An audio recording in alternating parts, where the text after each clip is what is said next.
Hi, Ginny. Look, thank you, everybody. Thank you for subscribing and listening to our weekly Thursday TV show with Ginny Jones and Heather Ellis.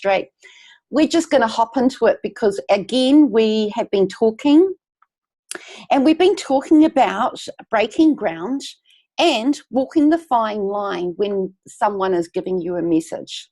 Yeah. So Ginny and I were talking, and I'll just begin. Yeah. Someone told me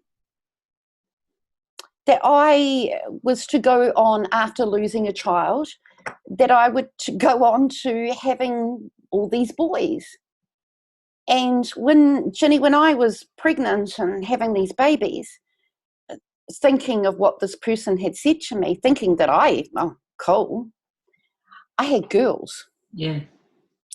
And it's a fine line, isn't it? It's a fine line when you are passing over messages from spirit or people. I'm a visionary. I'm a visionary, and all I see is good in people. I don't go looking for the bad stuff. Same. I'm the same. I only see good in people, and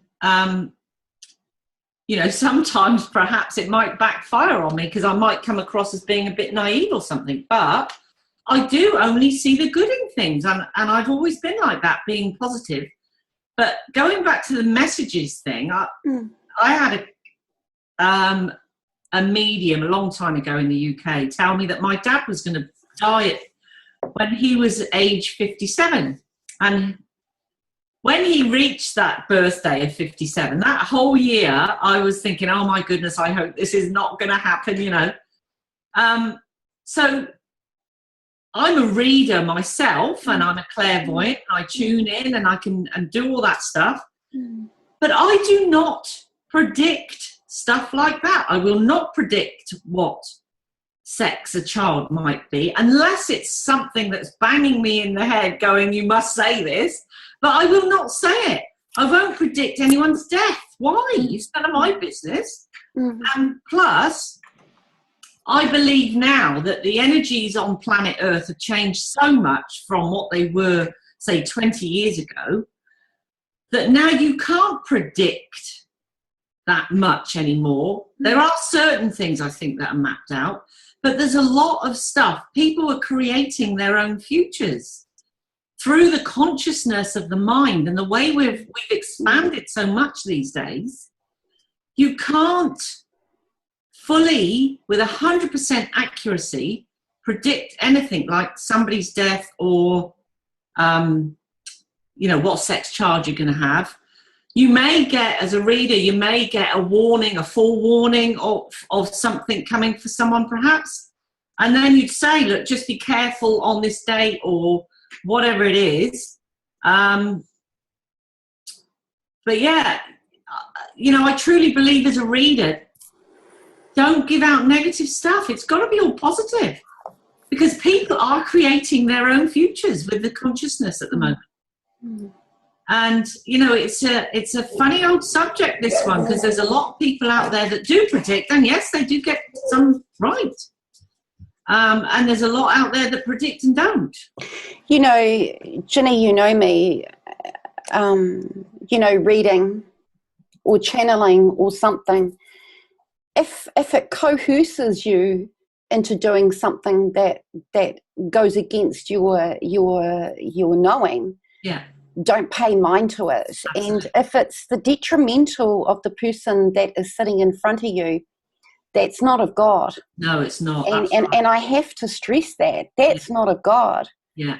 Why would you say anything to someone who's good, and you know that whatever it is, they're going to worry about it? You wouldn't do that, would you? As someone who's here to uplift, as a spokesman for God's voice, whatever. It's got to be light, love. And it's the same as too, like someone will say, oh, you're going to meet a man, or you're going to meet your future husband, or you're going to meet your future wife and everything. What that does is it sets you into motion of clinging onto something that hasn't even manifested yet. Yeah. You know, I have seen people tell vulnerable people about their partners that they are their soul twin flame and everything, and wow, you know, it's an interference. Yeah. And things go haywire between those relationships. Yeah. Because someone said that this is my twin flame, or I've heard in another case too just recently that this clairvoyant told this person that their partner ditched them, and I kind of think here for a moment, no, God won't interfere with your journey because of your free will. That's right. And if you're searching for answers to your questions and you're giving your power away, you're not fully stepping into your intuition. You know, for me, the likes of Ginny and myself, of course, we're only there to guide you. Yeah, absolutely. That's all it is guidance. It's guidance. It's guidance to tap into your knowing, because you're an incredible whole being.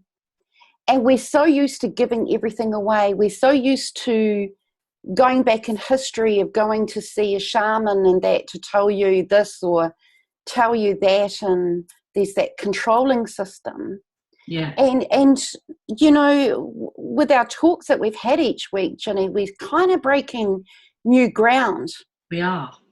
I know that we're going to step on some toes, of course, because people have been a certain way, but we have to go more into depth behind everything. Yeah, and we are. Because I'm an analyzer, you know me, I know you, and it's this big whole thing about misconception. Oh my God, I've got to tell you something, folks, and Ginny. I saw something on the net the other day, and it's a game that they brought out for the little ones. Yes, they do have the Ouija board thing coming out for the little ones, but now there's this little booklet on how to be a psychic. Oh, is there? And how to tell your friends their futures. And these are for 5-year-olds and 10-year-olds, and I'm going, money laundering. You know, it's a crazy, crazy world out there. Again, for me, holy and sacred. Yeah. Yeah. Whew, this is a big topic. It is, isn't it? What they should bring out is things for 5-year-olds to help them develop their psychic awareness and all that, but not predict other people's stuff. I know. Yeah. Okay, let's talk about sacredness. The other day that I posted on my Facebook wall, and of course I tagged Ginny in it, with regards to taking artifacts and bits and pieces from land, and what it can actually do. Some things hold an attachment, some things hold an entity, some things hold, which is very real, things. Yeah. And it can play a lot of mayhem in someone's life, especially if you've taken it from somewhere that you're not allowed to. Yeah. Well, there's been cases, hasn't there? Like I mentioned this on the link that you put up. Tutankhamun, when his tomb was opened, a lot of the people that were there on the first opening of that tomb, not very nice stuff happened to them, and some of it included death. But disease, all sorts of things happened to several of the people that were actually involved in opening that tomb. And some of the other pharaohs, it's sacred. And yes, at the time there may have been a curse or whatever it is you want to put name it, to put on things. And there are, with like Ularu's another one. I've heard of people that have taken stones from Uluru, gone home to wherever they are in the world, and they've had really not very nice stuff happened, and some of them have actually sent it back by post to release the curse or whatever it is that's happened to you. I'm talking about too, and that's true, taking things without permission or stealing it from someone else. Not many nice things happen. You can get very sick. Yeah, you can. I'm witnessing it over the last month or two, that people are just taking things from other people's property and land and artifacts that should be and remain there. Yeah. So this has come into the forefront, and it's a good thing, because most of you know out there that I don't have crystals. I can't walk into a crystal shop, but that's just me. Other people can, because I hear, see, taste, smell, and I know what's behind, but that's me. And I have to say that I've seen illnesses. Why is it that we get people right at the very end? For a clearing. Why can't people just be aware of themselves a little bit? Yeah. Look at the old-fashioned colour people. There was one that I know in Taranaki, and his name's come up in the forefront, and he was really good. Yeah. He'll say, what is it that's in your home? What's in your home? Go around your home, use your discernment, use your hands to feel, and use the muscle testing. Yeah. But use your intuition. If that is causing a disharmony in your baby's bedroom, where did you get the cot from? Yeah. Did a baby die in there? Look, we're going to we'll spend the rest of the time talking about this, because people actually need to know, Ginny. Yeah, absolutely. I've got this, I don't have many artifacts because I can't, because I know, but I do keep some beautiful things. This was a gift. This is so old, and I think you can remember me receiving this. And that's all I have, because it belongs to me. Yeah. Because it was given to me as a gift, and I'm at home with that. Yeah. And the energy from that is such a blessing. Yeah. So I don't look at it as a shrine. I just thank you for being here. And the things that we have around our home, from our little knickknacks and everything, don't become attached to it. Yeah. Because they may be someone else's. Absolutely. So, Ginny, how do you get on? I know that people out there do have a lot of crystals. Do you do a ritual or a prayer or something when you choose one? I do, because I've got a lot of crystals, as you know. And to be honest, if I allow myself to tune into their existence, I'm like you. I can feel the pain. I can see blood. I can see all sorts of stuff. But I clear them, and I ask upstairs to come down, and we clear it and we heal it, if you like. And then I ask it if it will work with me. And clearing it, I actually say... Is that because you want it, or is it because it's in your presence? Because if it's something, say I go into a crystal shop, because I'll tell a lie, actually. I have taken clear quartz out of a river once. I did do that up the Coromandel. But I do say a blessing over it, and I ask if I'm allowed to take it and everything. And I go with what I'm getting from upstairs and what I'm getting from the connection with Mother Earth. So I always ask first. I always make sure it's okay. And I try and give something back, whether it's a healing to the river or whatever. I try and give something back. But in a crystal shop, if I see something that jumps out at me and I think, well, that's why it's jumped out at me, I obviously need that, so I'll buy it.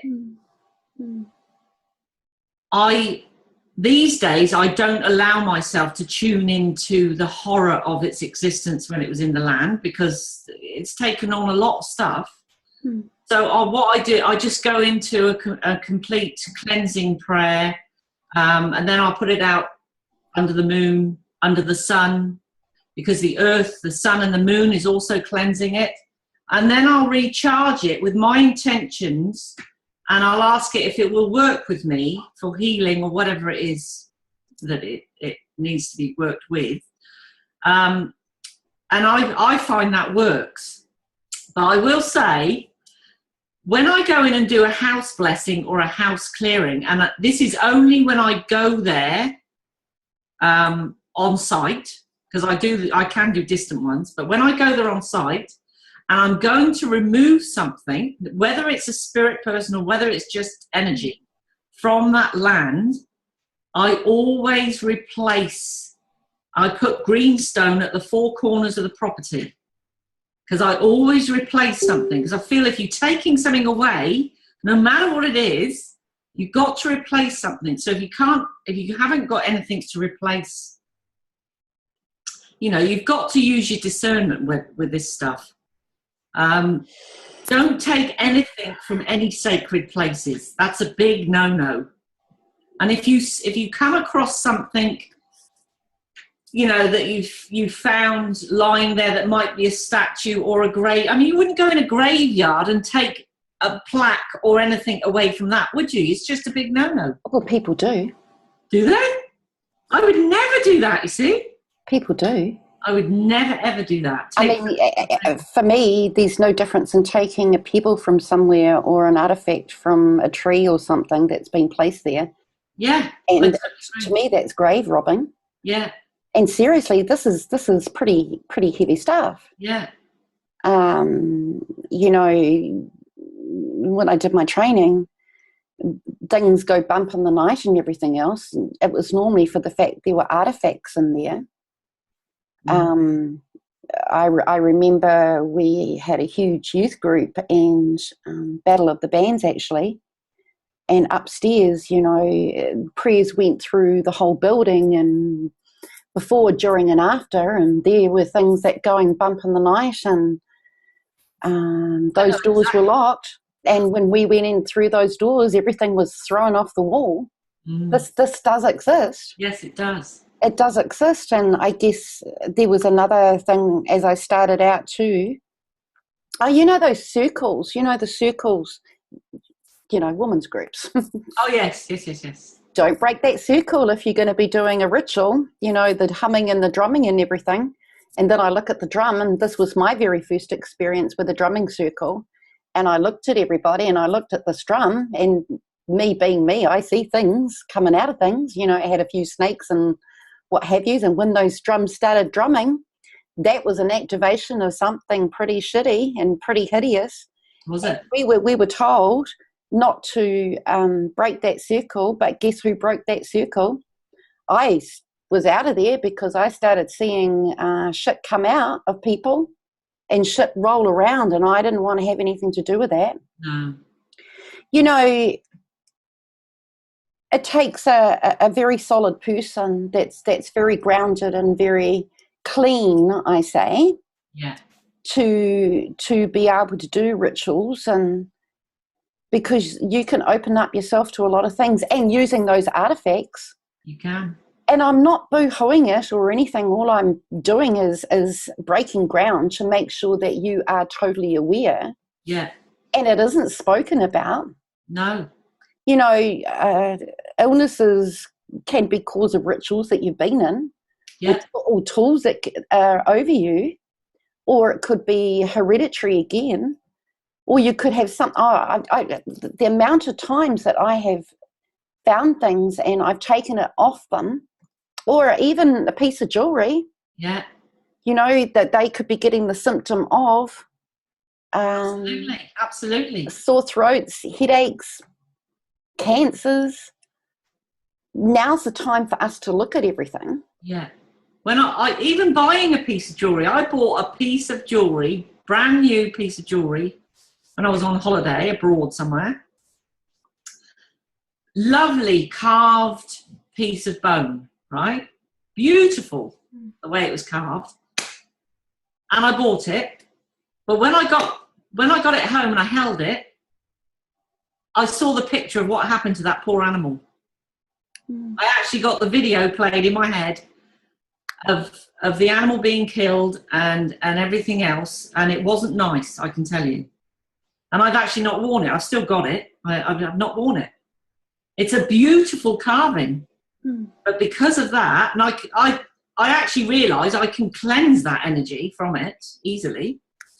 And I did it on a group that I was holding here one night, and I just got everyone to tune into it and got them to hold it just to see if anyone would pick it up. And they did.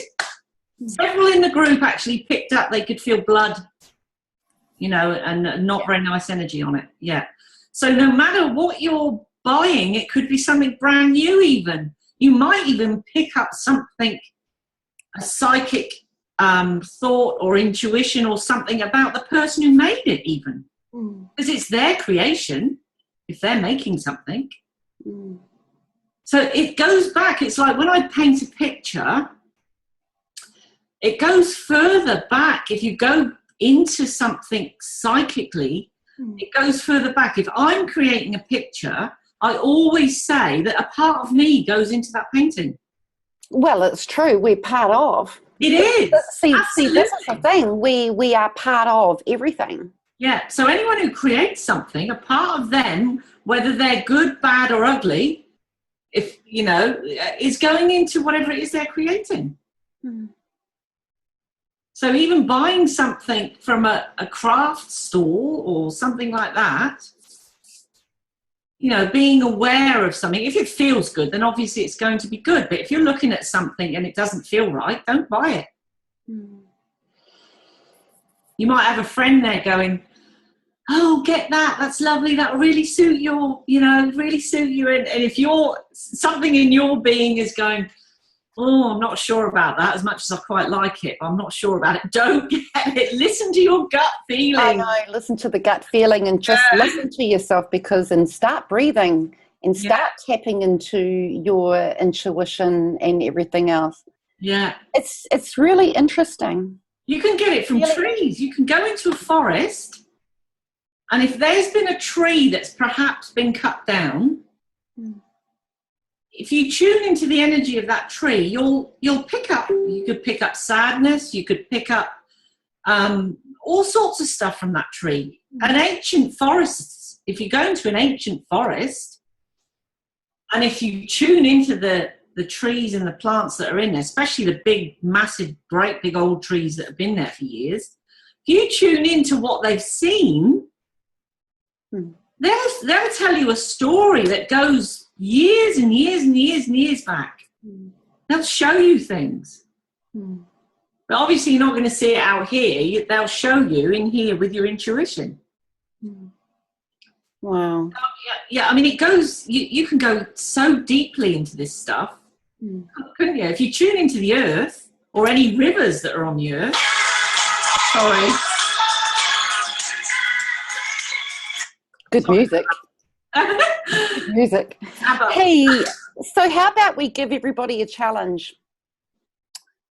Oh, not a challenge. Yeah, actually it is. Go around your home and use muscle testing. Pick up articles and hang on to them. Does this feel right? I see my hands are buzzing when I pick this beautiful shape up anyway. Does this feel right? Yes, it does, because I've always wanted one of these and I just wouldn't pick up one willy-nilly thanks to our Judy. I'm sitting in my old barber's chair, which is over 100 years old, look. That feels good. Yeah, start clearing your home of artifacts. Start tuning into, is this good for me? And listen to that first thought, right thought, yes or no. Or use the muscle testing technique. Is this good in my child's bedroom? Is this the reason why my baby isn't sleeping? Start touching things, and it's the very first thought, the very first yes, very first no. Start listening to you. Start bringing control back into your beingness. Absolutely. Don't give away your power to everything. I've been into a house, visiting a house, and there was beautiful carved wooden cabinet in this place. But it didn't feel right to me. I don't know its history. I didn't go into it, but it just did not feel right. I've done a lot of smashing with hammers. Oh, yeah, jewellery. These, as soon as they put the jewellery on, they go nutty. And I say, now take the necklace off. It could be ceramic or something that's from the 1800s or something. They take it off and they could breathe. Now put it back on again. And we do this. Yeah. Don't do it quickly. Yeah. More than 16 seconds, ditch it. Go Yeah. back to it and ask in those first 16 seconds, is this good for me? Start getting control of your home, your artifacts, your knowing. And if need be, smash them. Do a little karakia, a little prayer. Yeah. Smash them because you're not supposed to. And please, this is really funny. This has just popped into my awareness. You know, when you're in a home, you know, we do a lot of home clearings and everything. And people go, oh, we're going to sell the house because there's too much activity going on in my home. Yeah. You cruel buggers. Why leave that house and sell that house because there's an interference in there? You're just passing it on to some other one. Yeah. Yeah. Get someone in and clear it and start living it. Start putting your own imprint into the home. Yeah. Don't sell it because something's happened or you're picking up something, for someone else to come in, and absolutely you are responsible for that. Yeah. Just don't chuck it out to someone else. That's right. That's really cruel for someone else to suffer. Yeah. You're there, right there in that moment to do something about it. So call on a Ghostbuster like Ginny and I or someone to do it because it's easy peasy. It is. So we are walking the fine line in everything that we do. We are. But it's fun though, isn't it? Oh, it is. It is. Yes. Ginny, how's your week been? My week's been good. Our house went to auction on Tuesday and didn't sell. Okay. But I'm not worried about that because I do believe in a larger plan unfolding or divine timing. Yeah.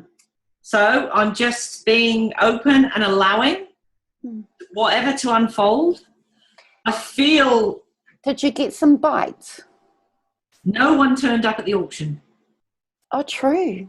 I know, it's so weird because houses in Beachlands are just going. I mean, some houses have been on the market 4 days and they're being sold just like that. So obviously there's a bigger plan going on here.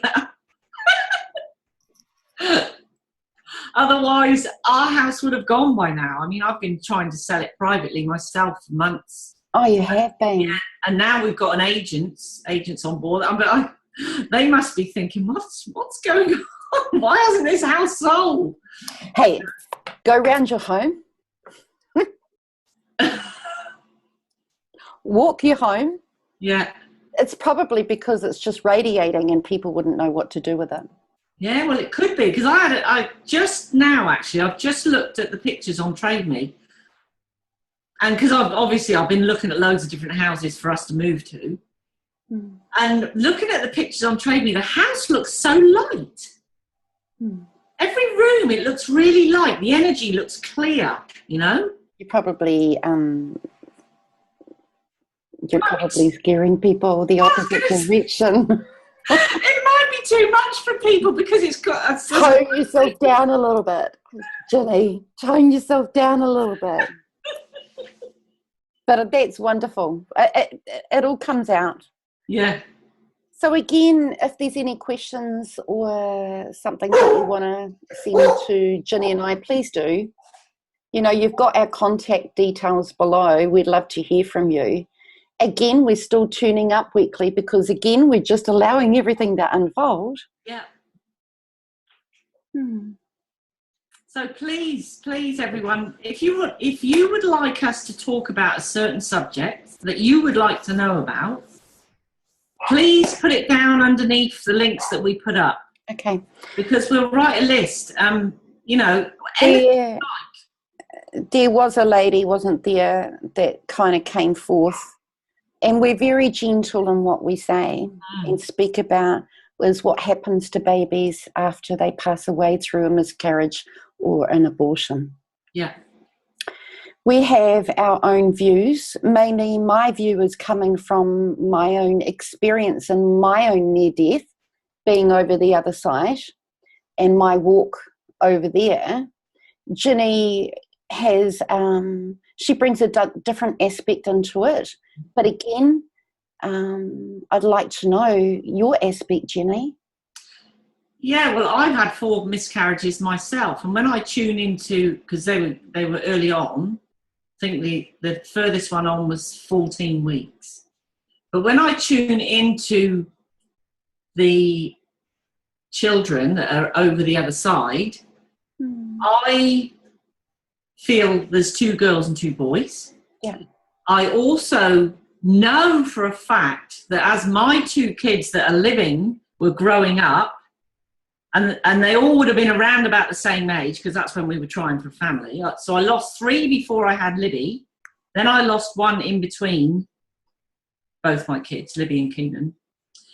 And as mine have been growing up, and of course, because I'm in tune as well with my inner self, when mine were little and they used to call me mummy, right?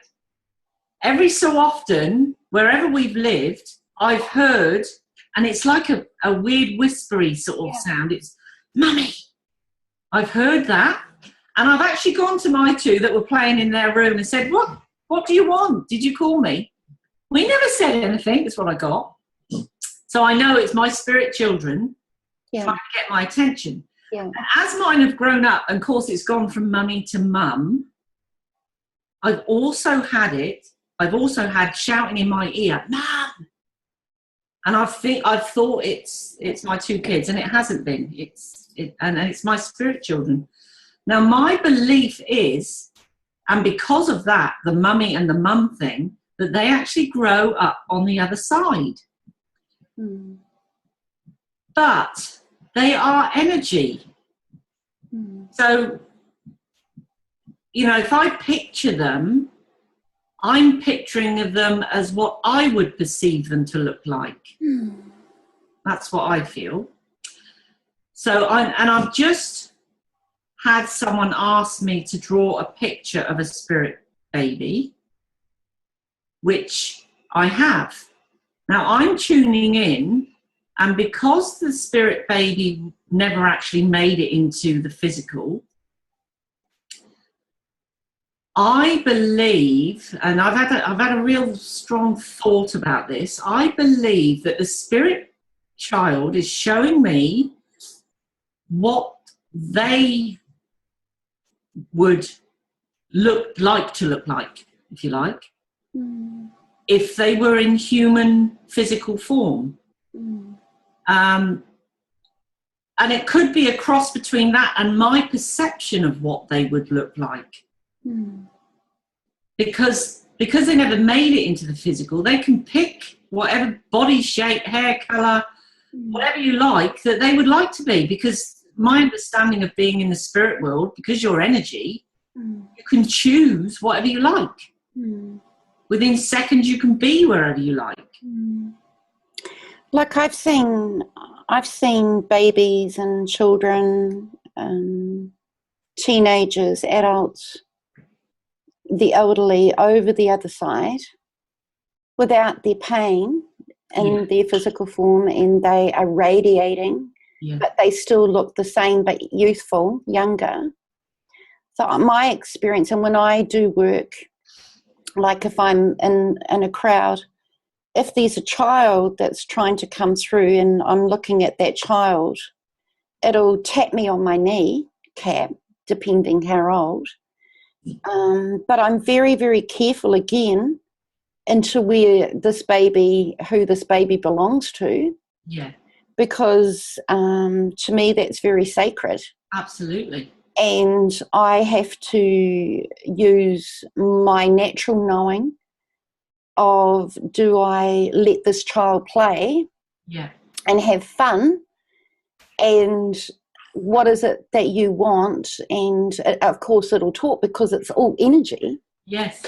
But I'm very careful, because I tell you what, guys, in situations like that, it's the mother that needs the nurturing. Yes, it is. The mother doesn't need some more heartache. That's right. You've got to, as a clairvoyant or a psychic or a nurturer, you've got to be very careful how you, because you can cause a lot of problems actually for the living. Absolutely. And so I allow the spirit realm to play around their mummies, and all we do is just nurture. Yes.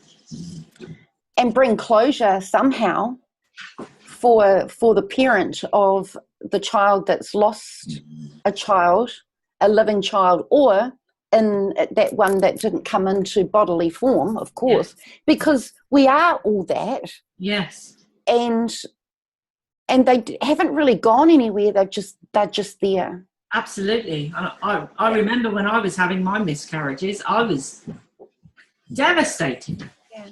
You know, and I'm just so grateful for the children that I have now, and I totally feel for anyone who's going through the same thing or has been through the same thing. Yeah, absolutely. And you know, ladies and gentlemen, whoever's listening to that, we all lose babies. Yeah, medically we do if we're trying. An old Maori lady told me, and of course in the nursing, we do lose babies. Sometimes we do, sometimes we don't. And my advice, my darling ones, is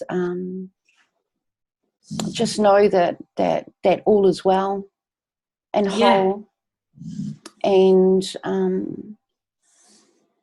try and bring closure. Yeah. That's part of the work that I do, and I know that you do too, Ginny, is that we bring in a nurturing closure so you can move on, and so the baby's fine. I'll tell you what, everybody's fine in the spirit realm. What helped me a lot at the time was I actually joined the Miscarriage Association, where you're talking to other mums or other male and female, other parents that have been through the same thing. And there was a newsletter that I used to get once a month, and it had people's stories in it. And that really helped me actually put what was going on with me into perspective, because there was people out there far worse off than what I was. So, I don't know whether there's one here in New Zealand, but if there isn't, there perhaps should be in Miscarriage Association. So people have got somewhere to go to and talk to other people about it, and, you know, just chat with other mums that are going through the same thing. Or and if you are in search for answers into the whys, why did this happen, the grief and everything, and I mean, we've all been there, haven't we, Ginny? Yes. Find someone who is A+. Yes. If you're looking to tap into anything at all, just don't go willy-nilly because you're looking. Yeah. Find someone who is there for you. Yeah, absolutely. So on that note, we've come to our time, and we're going to pick up on these topics again. So, of course, we're breaking ground. Yeah. Conception, sacredness, and walking the fine line this time. Yeah. Oh, and of course, babies, precious babies, lots of beautiful babies. Yeah. And that celebration, knowing that those babies are safe. Absolutely. And, you know, the ones that don't make it into the physical form, they are so loved and so looked after where they go. You won't believe the amount of love and nurturing that they receive. So anyone who's going through anything out there. Exactly. Anybody that passes over. Yeah. You know, sometimes I wish I could show you a movie and what it's like on the other side. It's such a beautiful place. Yeah. As is here. Remember, heaven is on earth. It is. It is. So again, if you want to contact Ginny or myself, you've got our credentials. We are multi-talented. Yep. Did you know something? Let's before we go, multi-talented. Redefine who you are. I made a list of multi-talent that I am, and it's a long list. And I can pick up any one of those, and like I did today, I'm building a website for a lady. Fantastic. And it's beautiful. Yeah. It's absolutely beautiful. So this is bringing healing for her. Absolutely. Because I see her vision and I see who she is. But I'm designing the website and I'm putting it all together in such, and how I see her. And you want to know, guys, it's beautiful because someone has seen you. So when I say multi-talented, no matter like Ginny, artist, hairdresser, everything that we put our hands to is a healing presence. Yeah. And you know, with your website, not only is she receiving what you're creating for her, but because you're creating it, your energy and your healing energy and everything else that goes along with you is going into that website. Same as what I was saying about painting. Exactly. Yeah. Exactly. So much more is going into it than what people will see. You know, it's all that stuff that's going on in the spirit or the psyche. All of that goes into it as well. Because thank you for that, because I look at people who struggle with their websites and everything, and it just begins with a thought. Yeah. For someone like me that will have a conversation with you, and I'm not promoting here, but I just want to share with you, but this is another form of healing. Yeah. Because I'm looking at that person and I see in them, in my vision of them and who they are, their soul essence, their soul purpose, their message to the world, and I create it. Yeah, that's awesome. I know, and I get such joy, just like painting. Thank you, Ginny. So it's still all same, isn't it? It is. If you're creating something, your energy and frequency is going into it, no matter what it is. So I suggest you all go out there and start playing. Create something. Create something, detach from something. Just start using your creativity. Yeah. And when you're in your creativity, forget about your problems just for one moment. Start creating. In that creativity is the God sign. Absolutely. God force for another human being. So have a magical week. And again, questions, Ginny, send it to you, send it to me, and we'll see you next week. Take care. Lots of love, everyone. Bye. Bye-bye. Bye. Bye.